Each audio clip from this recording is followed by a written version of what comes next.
मधुबनी के हरलाखी विधानसभा से बतौर निर्दलीय प्रत्याशी के रूप में नामांकन किए संजीत कुमार बादल गुप्ता ने आरओ सह डीसीएलआर पर मिलीभगत कर बिना सुधार का अवसर दिए नामांकन रद्द करने का आरोप लगाते हुए मुख्य निर्वाचन आयुक्त से शिकायत की है।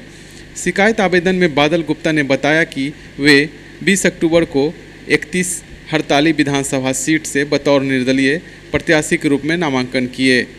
त्रुटि रहने की बात कहकर आरओ द्वारा सीधे चेकलिस्ट थमा दिया गया, साथ ही सुधार करने का मौका भी नहीं दिया गया।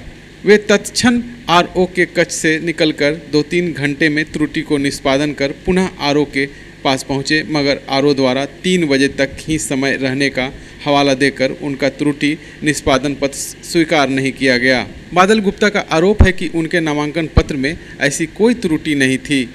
उन्होंने निर्वाचन आयुक्त से नामांकन पत्र में सुधार के अवसर को स्वीकार करते हुए स्वीकृति प्रदान करने की अपील की है। कल जो चेक लिस्ट हमें मिला था वो चेक लिस्ट बिल्कुल गलत है। मेरा सारा कॉलम भरा हुआ है।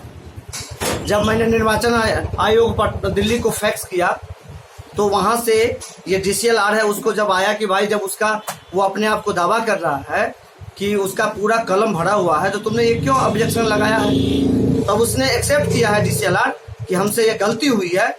उसके बाद जब कोई हम चारा नहीं मिला तो उन्होंने मेरा वोटर लिस्ट में जो मेरा प्रस्तावक था उसका क्रम संख्या एक अक्षर जो गलत था, जिसकी सूचना हमको वो नहीं दिया।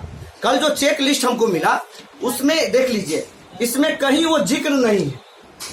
गौर से देखिए, वो वोटर लिस्ट का कहीं भी जिक्र नहीं है कि उसका क्रम संख्या गलत है। और आज जब मैं गया हूं वहां, जब इसके आधार पर उन्होंने हमें नहीं छांट पाया, तब जाकर के वो कहता है कि आपका वोटर लिस्ट का जो क्रम संख्या है वो गलत है। तो मैंने कहा कि आपके टेबल से गुजरा है, आपने चेक किया है, तो आपने उस समय क्यों नहीं बताया कि 10 जो आपने प्रस्तावक दिया उसका एक का जो शैलेंद्र कुमार शाह है उसका जो है सो गलत है।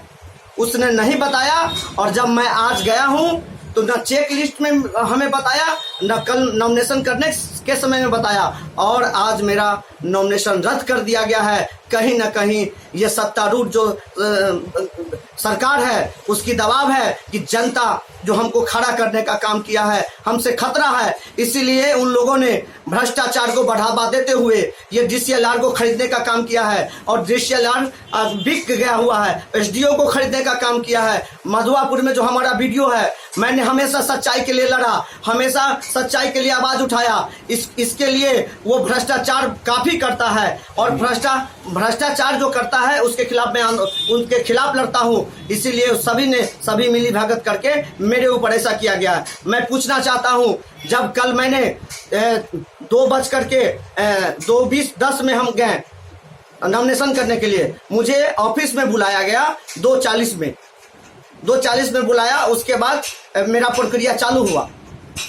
जब 2:40 में चालू हुआ तो 3:25 में हमको देता है कि आप पर ये कलम चेक लिस्ट देता है कि ये कलम आपका खाली है। मैंने वहां कहा तो कहा कि नहीं जाइए, अभी मुझे कुछ नहीं बोलने दिया, और कहा कि 3 बजे तक आपको जमा करना है। बताइए, हमको देता है 3:25, और इसमें देखिए वो अंकित है कि वो हमसे बोलता है कि जो मतलब आप चेक लिस्ट दिया गया जो कमियां हैं वो 3 बजे तक हमको दीजिए।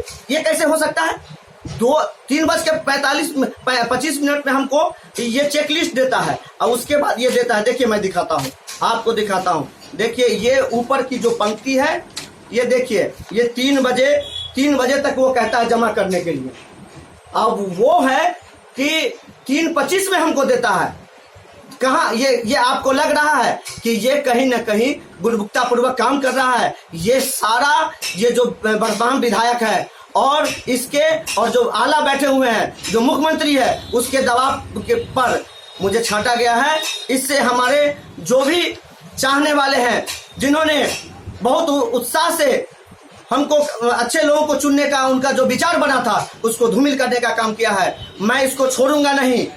मैं इसके लिए कल हाई कोर्ट जा रहा हूं और हाई कोर्ट में मैं इसको दायर करूंगा। और जो ये एक गरीब के बेटा के साथ किया गया है, ये कहीं ना कहीं ये सरकार के इशारे पर काम हो रहा है। और इसका सबसे ज्यादा अगर वो मेरे से दुश्मनी निकालना चाहा है, क्योंकि मैं सच्चाई के लिए लड़ता हूं, तो वीडियो और DCLR इसमें कहीं ना कहीं हमारे अनुमंडल पदाधिकारी का भी भागीदारी है, तीनों मिल करके। और ये जो सुधांशु शेखर वर्तमान के विधायक है और मुख्यमंत्री के इशारे पर हमें छांटने का काम किया है। इसीलिए मैं जनता जनार्दन से कहना चाहता हूं कि आप लोग धैर्य रखें, हमें कोई ऐसा काम नहीं करना है, आप एकदम निश्चिंत रहें। अगर आज उन्होंने ये गलत किया है मेरे साथ, तो मैं हाई कोर्ट से फिर से पुनः चुनाव कराऊंगा, ये मैं विश्वास दिलाता हूं, क्योंकि मैं लड़ते आया हूं, लड़ना मेरा काम है और मेरे से सभी को डर है, इसीलिए मेरे साथ ये अन्याय किया गया है। मैं चुप बैठने वाला नहीं हूं। मैं निर्वाचन आयोग से मैं प्रार्थना करना चाहता हूं कि एक गरीब का बेटा क्या नेता नहीं बन सकता है? क्या गरीब के बेटा अगर नेता बनता है तो ऐसे ऐसे जो पदाधिकारी है वो रोकने का काम करता है। इसीलिए मैं आपसे आग्रह करता हूं कि आप ऐसे नेता, भ्रष्ट नेता और आप भ्रष्ट पदाधिकारी के ऊपर कार्रवाई कीजिए, जिससे लोकतंत्र पर जो विश्वास है, लोकतंत्र पर का जो हक है कि हर व्यक्ति चुनाव लड़ सकता है, आज कहीं ना कहीं वो लोकतंत्र का हनन हो रहा है और एक सवाल उठ रहा है। इसलिए मैं पुनः चुनाव आयोग से आग्रह करना चाहता हूं कि आप अविलंब इस पर कार्रवाई किया जाए और जो मेरा नॉमिनेशन रद्द किया गया है उस पर संज्ञान लेते हुए उस पर कार्रवाई किया जाए और उस पर विचार किया जाए।